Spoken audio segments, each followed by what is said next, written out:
எத்தனை பேர் அப்பா அம்மாவோட கஷ்டத்தை யோசிச்சு பாருங்க.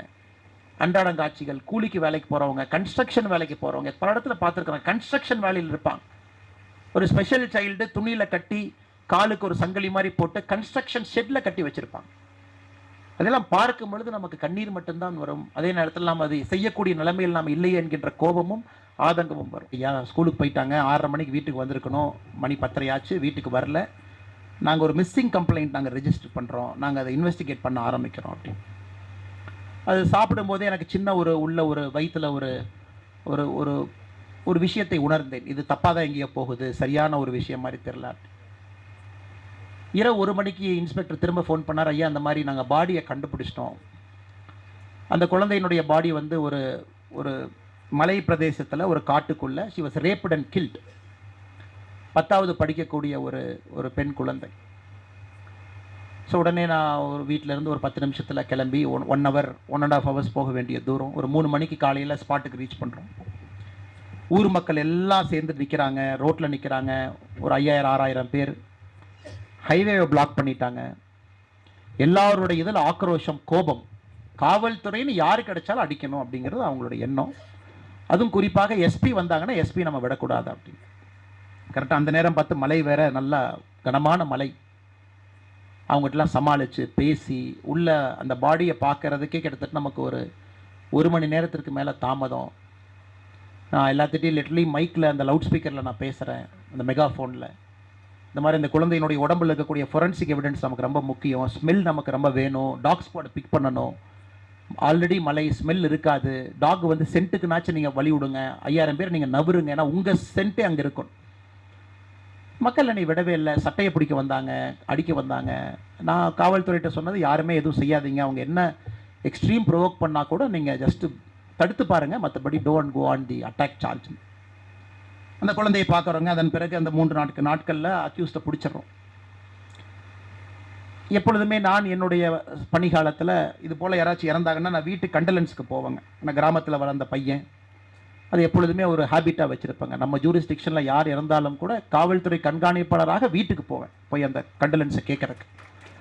அப்போ வீட்டுக்கு போகும்போது அம்மா உட்காந்துருக்குறாங்க. இந்த மாதிரி நீ பார்த்தோன்னே ஒரே கேள்வி தான் கேட்டாங்க. தம்பி நீ வந்து பிடிச்சிட்ட, 3 நாளில் பிடிச்சிட்ட, சிஎம் விருதெல்லாம் வாங்கிட்ட, அதெல்லாம் ஓகே தம்பி, எனக்கு என் பொண்ணு தான்ப்பா வேணும், பொண்ணை திருப்பி கொடுப்பான்னு. சடலத்தில் எரிச்சாச்சு. அப்போ நான் அம்மாட்ட சொன்னம்மா, இந்த மாதிரி வந்து எல்லோருமே எங்கள் முயற்சியை பண்ணுறோம், காவல்துறை இருக்குது, அதிகாரிகள் இருக்கிறாங்க, நேர்மையாக இருந்தாலும் கூட, நாணயமாக வேலை பார்த்தாலும் கூட எங்களையும் தாண்டி குற்றங்கள் நடக்குது. அது எங்கள் எல்லோருக்கும் வருத்தமாக இருக்குது. ஆனால் அவங்க இந்த மாதிரி நேரத்தில் ஒரு 10ஆம் கிளாஸ் படிக்கக்கூடிய பொண்ணு ரேப்ட் அண்ட் கில்ட் அப்படிங்கும் பொழுது எங்களுக்கு வருத்தம் தாங்க அம்மா, நீங்களும் மனசை தேர்த்திக்கணும்னு சொல்லும் பொழுது அப்போ நான் வீட்டுக்கு வந்து யோசிச்சேங்க, அந்த பொண்ணு எதற்கு இறந்தாங்க, ஏன் ஒய் திஸ் கேர்ள் டைட், எதுக்கு அந்த பொண்ணை ரேப் பண்ணாங்க. இந்த ரூட் காஸ் அனாலிசிஸ்னு ஒரு பேப்பர் எடுத்து ரூட் காஸ் அனாலிசிஸ் போட்டேன். ஏன் அந்த பொண்ணு 6:30 மணி வரைக்கும் ஸ்கூலில் இருந்தாங்க? சரி, 6:30 மணிக்கு ஸ்கூலில் இருந்த பொண்ணு ஏன் நடந்து போனாங்க, 4 கிலோமீட்டர் நடந்து போனாங்க காட்டு வழி பாதையில்? Root cause analysis number 1, bus இல்லை. அவங்க நடந்து வர வேண்டிய கட்டாயம். காலையில் 4 கிலோமீட்டர் போகணும், சாயந்தரம் 4 கிலோமீட்டர் வரணும். 2வது, அந்த ஸ்கூலில் 2 கம்ப்யூட்டர் தான் இருக்குது. 10ஆம் கிளாஸ் பொண்ணுங்களுக்கு ரேஷன் பண்ணுறாங்க. ஸோ 4 மணிலேருந்து 4:30 வரைக்கும் 4 பேர், 4:30லேருந்து 5 வரைக்கும் 4 பேர், 5:30லேருந்து 6 வரைக்கும் 4 பேர். ஸோ இந்த குழந்தைக்கு அன்னைக்கு 6 to 6:30 ஸ்லாட், 4 to 4:30 சில குழந்தைகளுக்கு கிடைக்குது அதே கிளாஸில் கம்ப்யூட்டர் ஸ்லாட். ஆனால் 2 கம்ப்யூட்டர் ரேஷன் பண்ணுறாங்க. இந்த குழந்தைக்கு 6 to 6.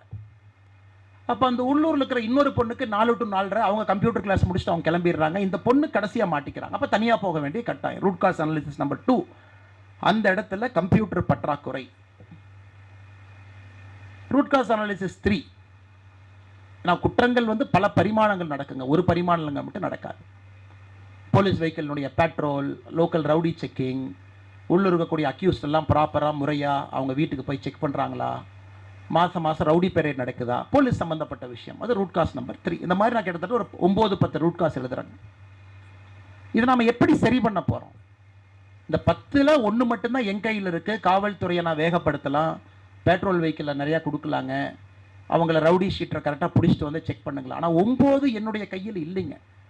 என்னால் கம்ப்யூட்டர் வாங்கி கொடுக்க முடியாது. நான் காவல்துறை இருக்கக்கூடிய அதிகாரி. நான் என்னால் அந்த ஊருக்கு பஸ் வர முடியாது. நான் ஒரு டிஸ்ட்ரிக்ட் கலெக்டரோ, நான் ரெவென்யூவில் இருக்கக்கூடிய அதிகாரி இல்லை.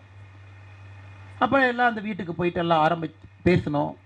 இவங்களை போன்ற நல்ல மனிதர்கள் எல்லாம் சேர்ந்தாங்க. ஒருத்தர் சொன்னார், ஐயா நான் பஸ் வாங்கி கொடுக்குறேன், ஒரு பழைய பஸ்ஸை வாங்கி நான் கொடுக்குறேன். அந்த பஸ்ஸில் ஒரு 16-18 பேர் போல் மினி பஸ் ஒன்று வாங்கி கொடுக்குறேன். அந்த பஸ் அப்படியே ட்ரிப் சார்ட் போட்டுட்டு இந்த ஒரு பக்கத்தில் இருக்கக்கூடிய கிராமத்தில் அதே பிக்கப்பு அதே ட்ராப்புங்க ஐயான்னு. இன்னொருத்தர் சொன்னார், ஐயா நான் டீசல் அடித்து கொடுக்குறேன் 6 மாதம் அப்படி. இன்னொருத்தர் சொன்னார், அடுத்த 6 மாதம் நான் அடிக்கிறேன். இன்னொருத்தர் சொன்னார், ஐயா நான் ஒரு 4 கம்ப்யூட்டர் கொடுக்குறேன். இந்த மாதிரி சொல்லிங்க ஒரு வாரத்துக்குள்ள அந்த ஸ்கூலுக்கு தேவையான அடிப்படை விஷயங்கள் எல்லாமே அங்க இருக்கக்கூடிய மக்களே சொன்னதுக்கப்புறம் அவங்களே செஞ்சுட்டாங்க. எதுக்காக இந்த விஷயத்தை நான் அடிக்கடி சொல்கிறேன் அப்படின்னாங்க, என்னை வேலையை விட வைத்த பல விஷயங்கள்ல இது ஒரு முக்கியமான ஒரு விஷயம். ஏன்னா நாம் இன்னும் கொஞ்சம் ஸ்கோப்பை பெருசாக திங்க் பண்ணணும், சமுதாயத்தினுடைய அடித்தளத்துக்கு போகணும், ரூட் காஸில் பிரச்சனையை சரி பண்ண ஆரம்பிக்கணும். அப்போ தான் மேலே வரும் பொழுது பிரச்சனை வராது. இன்னைக்கு நம்முடைய சமுதாயத்தில் நமக்கு தேவை, சொல்பவர்கள் தேவை, கொடுக்கறதுக்கு நிறைய பேர் தயாராக இருக்கிறாங்க. அதனால் நீங்கள் எல்லோருமே இன்னைக்கு சொல்லக்கூடிய இடத்துல சொல்லக்கூடிய இடத்துல அந்த பொண்ணு பேரில் இன்னைக்கு வரைக்கும் நாங்கள் ஒரு எப்போ எஸ்பியை நான் பொறுப்பேற்றுக்கணும் இல்லைங்களா. நான் வெறும் பேச்சு மட்டும் பேசிட்டு ஐயா நீங்கள் பஸ்ஸை கொடுங்க, நீங்கள் டீசலை கொடுங்க, நீங்கள் கொடுங்கன்னு சொன்னால் இப்போ நான் சொன்னேன், ஓகே நான் பொறுப்பேற்றுக்கிறேன்.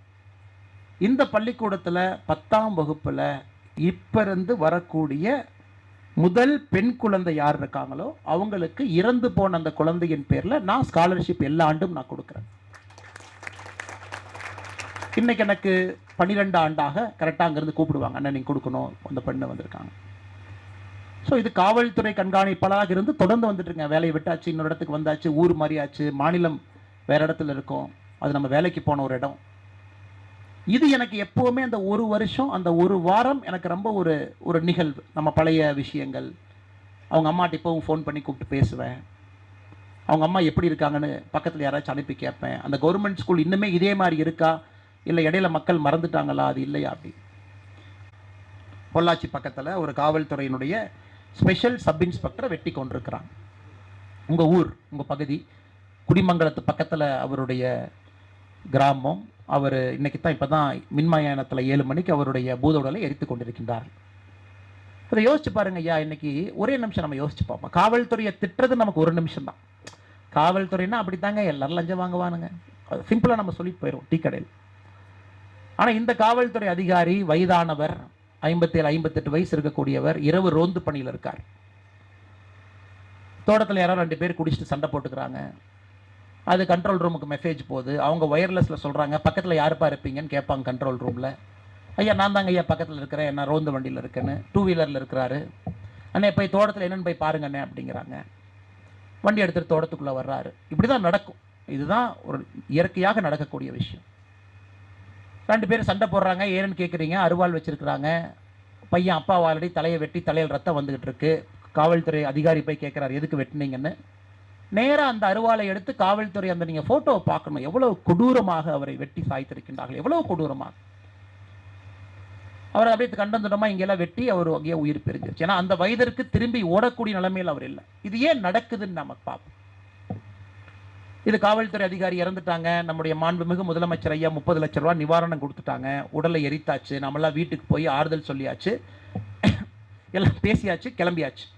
பட் அந்த வீட்டில் மனைவி இருப்பாங்க, அவங்களுடைய குழந்தைகள் இருப்பாங்க, அவங்க அப்படியே தாங்க இருப்பாங்க. இதுக்கு அடிப்படை காரணம் பாருங்க, நீங்கள் இந்தியாவை தவிர எங்கே போனாலும் ஐரோப்பிய நாடுகள், அமெரிக்காவில் ஒரு செப்பரேட்டாக ஒரு காவல்துறை பார்க்க மாட்டேங்க. தேல் ஆல்வேஸ் பீன் பட்டி. ஒருத்தர் கூட இன்னொருத்தர் இருப்பார். ஒருத்தர் தனியாக எங்கேயுமே வரமாட்டாங்க. 2 பேர் தான் வருவாங்க. பார்க்கில் 2 பேர், ரோந்தல் 2 பேர், நைட் பீட் 2 பேர், மினிமம் 2. கார் ஓட்டுறாங்க 2 பேர். நீங்கள் மூவிஸ் எல்லாம் பார்ப்பீங்க. அப்போ ஒருத்தர் நம்மகிட்ட பேசும்போது இன்னொரு காவல்துறை அதிகாரியினுடைய கை பார்த்தீங்கன்னா பிஸ்டல் மேலே இருக்கும். நீங்கள் எங்கேயாச்சும் இந்தியாவுக்கு வெளியே டூருக்கு போகும்போது அப்சர்வ் பண்ணி பாருங்க, போலீஸ்ட பப்ளிக்கில் ஒரு கன்ஃபரன்டேஷன் அப்போ ஒருத்தர் நம்மகிட்ட பேசுவார், இன்னொரு காவல்துறை அதிகாரி கை வந்து கன்னில் இருக்கும். ஏன்னா அவர்கிட்ட நீங்கள் மிஸ்பிஹேவ் பண்ணீங்கன்னா உங்கள் கன் எடுப்பாங்க, டேசர் வச்சுருப்பாங்க. சப்போஸ் உங்கள் கையில் வெப்பன் இல்லை அப்படின்னா அந்த டேசர் வச்சு அடிப்பாங்க. எல்லாமே இருக்கும், பாடி கேமரா இருக்கும். இன்னைக்கு நம்முடைய காவல்துறையில் 100 பேர் இருக்க வேண்டிய இடத்துல 60 பேர் வேலை பார்க்குறாங்க. 40% பற்றாக்குறை. அப்ப இந்த அதிகாரி தனியா போறார். ஒரு 84 85 பேர் இருக்க வேண்டிய ஸ்டேஷனில் 50 பேர் இருப்பாங்க. 4 எஸ்எஸ்ஐ இருக்க வேண்டிய இடத்துல 2 பேர் இருப்பாங்க. ஒரு 20 ஹெட் கான்ஸ்டபிள் இடத்துல 12 பேர் இருப்பாங்க. 40 கான்ஸ்டபிள் இடத்துல 25 பேர் இருப்பாங்க. அப்போ நம்ம அடிப்படையில் யோசிக்கணும், root cause. Again root cause. ஏன் இறந்தார்? யாரோ குடிச்சனால இறக்கலைங்க, யாரோ அருவாடுத்து வெட்டினால இறக்கல. ஏன் இறந்தார்? இதுக்கு ரூட் காஸ் நீங்க போட்டீங்கன்னா, காவல்துறை சிப்பந்திகளுக்கு அதிகாரிகளுக்கு வசதி வாய்ப்புகள் நாம் ஏற்படுத்தி கொடுக்காதனால அவர் இறந்தார். சிம்பிள். அவன் குடிக்கிறவன் குடிக்கத்தான் செய்வாங்க, கத்தி எடுத்து வெட்டுறவன் வெட்டத்தான் செய்வான். ஏன்னா அவனுக்கு அந்த அறிவு இல்லை, அதனால தான் அவன் குடிச்சிட்டு கத்தியை வச்சுட்டு சுற்றிட்டு இருக்கிறான். அதனால் இது எல்லாமே நம்ம ரொம்ப நுணுக்கமாக நம்ம புரிஞ்சுக்கிட்டு, ஜெர்மனியில் நான் அதுக்கு முன்னாடி ட்ரைனிங் போகும்போது பார்த்துருக்குறாங்க. 8 மணி நேரம் ஷிஃப்ட் முடிஞ்சால் 8 மணி நேரம் அப்படியே வண்டி எடுத்துகிட்டு கிளம்பிடுவார். 8 மணி நேரத்துக்கு மேலே ஒரு நிமிஷம் வேலை பார்க்க மாட்டாங்க. ஆனால் இங்கே நம்முடைய காவல்துறை அதிகாரிகள் சிப்பந்திகள் எவ்வளோ நேரங்க? 15 மணி நேரம், 16 மணி நேரம், 17 மணி நேரம், 18 மணி நேரம். அதனால் எல்லா விஷயத்தையும் கூட அடிப்படை என்ன அப்படிங்கிறத நம்ம புரிஞ்சுக்கிட்டு, உயிர் பிரிந்த நம்மை விட்டு பிரிந்திருக்கக்கூடிய அந்த ஸ்பெஷல் சப் இன்ஸ்பெக்டர் அவர்களுக்கும் என்னுடைய நெஞ்சார்ந்த அஞ்சலி இந்த நேரத்தில் நான் உங்கள் ஊருக்கு, உங்கள் மண்ணுக்கு வந்திருக்கின்ற காரணத்தினால அவருக்கும் இந்த நேரத்தில் செலுத்தி, காரணம் நமக்காக பாடுபட்டவர்.